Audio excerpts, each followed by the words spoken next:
Youth Congress ജില്ലാ കമ്മിറ്റിയുടെ നേതൃത്വത്തിൽ കളക്ടറേറ്റിലേക്ക് നടത്തിയ പ്രതിഷേധ മാർച്ച് അക്രമാസക്തമായി. സംസ്ഥാന സർക്കാരിന്റെ ഭരണത്തിൽ പ്രതിഷേധിച്ച് നടത്തിയ മാർച്ച് യൂത്ത് കോൺഗ്രസ് സംസ്ഥാന പ്രസിഡന്റ് OJ ജനീഷ് ഉദ്ഘാടനം ചെയ്തു. കളക്ടറേറ്റ് കവാടത്തിൽ പോലീസ് ബാരിക്കേഡ് വെച്ച് പ്രവർത്തകരെ തടഞ്ഞു. എന്നാൽ ബാരിക്കേഡ് മറിച്ചിട്ട് പ്രവർത്തകർ പ്രതിഷേധിച്ചു. ശബരിമല സ്വർണ്ണക്കൊള്ളയിൽ പ്രതിഷേധിച്ചും സംസ്ഥാനത്തെ ആരോഗ്യമേഖല തകർന്നു എന്നാരോപിച്ചും തൊഴിലുറപ്പ് പദ്ധതി അട്ടിമറിക്കുന്നുവെന്നും ആരോപിച്ചാണ് യൂത്ത് കോൺഗ്രസ് ഇടുക്കി ജില്ലാ കമ്മിറ്റിയുടെ നേതൃത്വത്തിൽ ഇടുക്കി കളക്ടറേറ്റിലേക്ക് പ്രതിഷേധ മാർച്ച് സംഘടിപ്പിച്ചത്. കളക്ടറേറ്റ് കവാടത്തിൽ മാർച്ച് തടഞ്ഞതോടെ സമരക്കാർ ബാരിക്കേഡ് തകർത്ത് പോലീസിനെതിരെ അക്രമാസക്തരായി.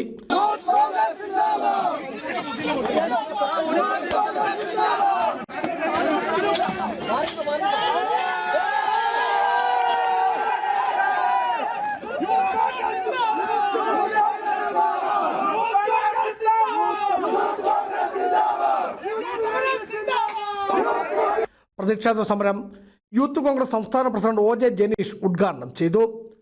നടത്തുന്ന ഒരു കൂട്ടമായി നിങ്ങളുടെ MLAയും നേതാക്കന്മാരും മാറിയിട്ട് അവരുടെ മുമ്പിൽ പോയി നിന്ന് ചെയ്തത് തെറ്റാണ് എന്ന് പറയാനുള്ള ത്രാണി നിങ്ങൾക്കുണ്ടായില്ലെങ്കിൽ ഇടയ്ക്കൊന്ന് പുറന്തടവി നോക്കണം. അവിടെ നട്ടലിന്റെ സ്ഥാനത്ത് അങ്ങനെയൊന്നുണ്ടോ എന്ന് പരിശോധിക്കാൻ ആ DYFI നേതാക്കന്മാർക്ക് ഒരു ത്രാണി ഉണ്ടാകണം. അവിടെ നട്ടല് കാണുന്നുണ്ടെങ്കിൽ ആർജവത്തോടുകൂടി പറയണം, നമ്മുടെ പ്രസ്ഥാനം ചെയ്തത് തെറ്റാണ് എന്ന് പറയാൻ നിങ്ങൾക്ക് സാധിക്കണം.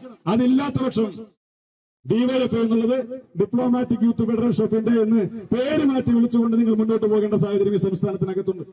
യൂത്ത് കോൺഗ്രസ് ജില്ലാ പ്രസിഡന്റ് ഫ്രാൻസിസ് അറയ്ക്കപ്പറമ്പിൽ അധ്യക്ഷനായിരുന്നു. മറ്റു നേതാക്കളായ ജോബി ചെമ്മല, മകേഷ് കൊന്നത്തടി, അനുഷ്ലാൽ ആന്റണി, ടോണി തോമസ്, DCC ഭാരവാഹികളായ MD Arjunan, KB Selvam, CP Saleem, Sunny Joseph ഉൾപ്പെടെ നിരവധി നേതാക്കളും പ്രവർത്തകരും പങ്കെടുത്തു. Biju Vaishan Parambil, Idukki vision news, Idukki.